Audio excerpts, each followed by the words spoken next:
Alright, stage 2 of the special event circuit breaker. Here we go.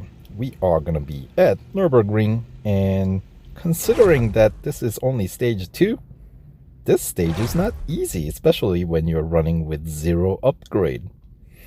First challenge has nothing to do with the amount of upgrades, but the fact that it's taking place in the morning and this car has no headlights, which makes it very difficult to see.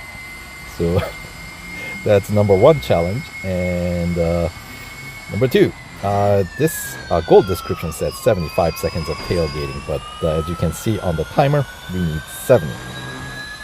Now, Eric does a lap in about 95 seconds, so that means we gotta get behind him within first 25 seconds of the race. So, I gave him a little nudge. Remember, you cannot damage your car, but a little bit of a nudge they do allow, as you can see. And the rest of the spinning around and all that messing around was all on Eric. I didn't do anything there. I just made sure I stayed behind, because if you get in front of him, you're gonna fail the goal right away. So that gave me a few extra seconds of tailgating, since this is not a drafting goal but tailgating. So as long as you stay behind, Eric can be stuck against the wall. That's all fine, as long as you get that 70 seconds filled up, and you don't even have to complete a lap, right? But what you do need to make sure that you do is coming out of those crucial exits that you get a better brake than Eric does, because he has better acceleration and top speed than you do, especially when you're running without any upgrades. So as soon as you fill up that 70 seconds of tailgating timer, the goal is complete. Now, I was thinking about this goal afterwards, and we had a tailgating goal like this for Valkyrie's special event.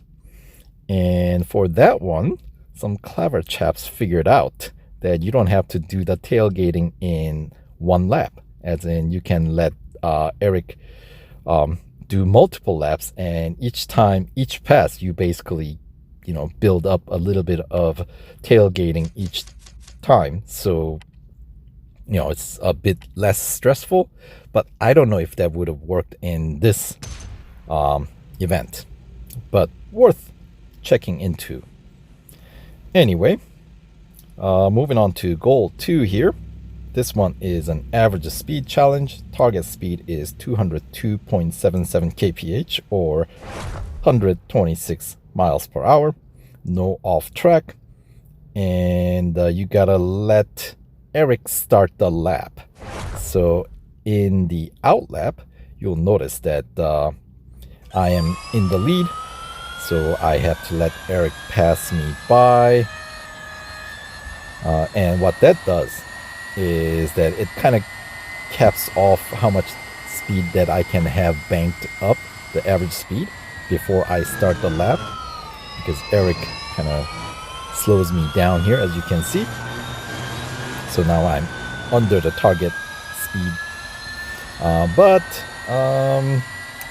we'll let him pass first, and then as I was starting the lap, I think I hit the target average speed right away, and now I can ditch him behind, and I have to win the race now with the average speed of 202.77 kph. So just need to keep things running right.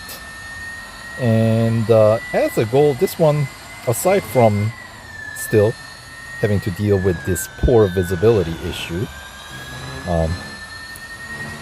it's, I think, easier goal than the first one. The tailgating was definitely a bit of a rude awakening, considering that this is only stage 2. I wasn't expecting to come across something that's gonna require me multiple tries so early on. Yes, I am running without any upgrades, but still, it's only stage 2. Normally they let us get about halfway into the event before requiring us to get any kind of upgrades. Anyway, Still managed to get through. So as you can see, built up enough on the average speed side here with a couple of extra kph to spare, so we'll kind of slow down and still manage to complete the goal. All right, so minute 54 and change for those that lap plus the out lap, I suppose. All right, pick up a few more fame points towards the next level up. All right, so about 3 seconds ahead of Eric. Not bad. All right, and I'll put the car in for service. Hooray to instant service, so we can continue on. I wish they would extend that offer throughout the event, but it's only for first 3 hours. Anyway, 2 goals down, halfway through the stage 2 here, continuing on to the goal 3, which is a target speed challenge. Now, target is 265.5 kph or 165 miles per hour without going off track. So if you're familiar with Nürburgring Grand Prix circuit, you already know where that's going to have to happen, right? That is after the corner 10, 11, that longest straight towards the final chicane, which is about where we are starting, heading into corner 10. And this car, you have to take those corners 10 and 11 flat out in order to hit the target speed right here. Because once you kind of come out through that slight bend, it's a little bit of an uphill and you start to lose speed. So you have to make sure that you reach that target speed prior to that bend, more or less. And in order to do that, you have to pretty much go flat out through 10 and 11, the combination corner, right? And if you have more upgrades, as you can see, you might be able to hit the target speed in before you reach the end of the pit straight in heading into the corner number 1. So this really would be much more straightforward goal if you're running with more upgrades, but hey, where's fun in that? And also, by running without any upgrades here, I feel that you learn the limits of the car a little bit better, with all these corners that you otherwise would not be able to find out whether you can take it flat out or not, because you don't have to if you have more upgrades, right? But when you're running without any, here we go, flat out. Now, exiting from the hairpin, corner 7, if you do flat out from there all the way through 10 and 11, I don't think the car can quite hold, especially if you get a really good brake out of the hairpin. So I did lift just a little bit heading into the corner 10, but not really much, just, you know, as a precautionary measure. But once, you know, I was going through 10 and 11, you know, no looking back there, gotta go flat out. And I did carry a bit more speed than the outlap because, you know, I did a better job than the AI leading me into it in the outlap. So got to reach the top speed a little bit earlier than the first instance. But anyway, we got the 2 instances of the top speed goal. So remember, this car's top speed stated on the spec is 269 kph without any upgrades, and the goal is asking for 265.5. And if you guys seen my run in the stage 1 at Daytona, I did get it up to about 267, I think, was the top speed that I got to reach.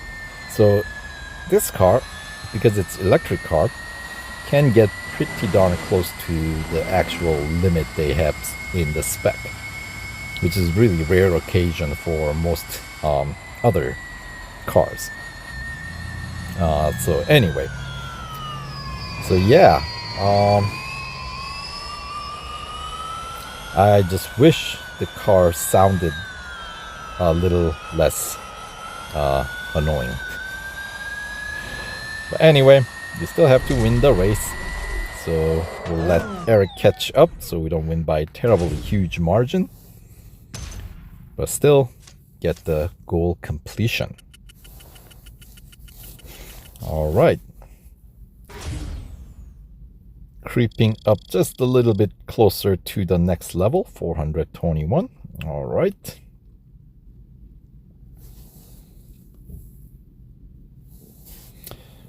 Okay, so let's see. Yeah, this car, since I was making comparison to the Valkyrie earlier regarding the type of goals that we're running through here, the spec-wise, they are pretty similar. Although, because this car's top speed is significantly lower than the, let's say, cars with this that share the similar PR range. You know, this one relatively has significantly higher grip. You know what I mean? So you can really push this car into those corners at extreme speed, going flat out. Anyway, the stage 2 finale is to set the world record, complete a lap in under a minute 34 without going off track.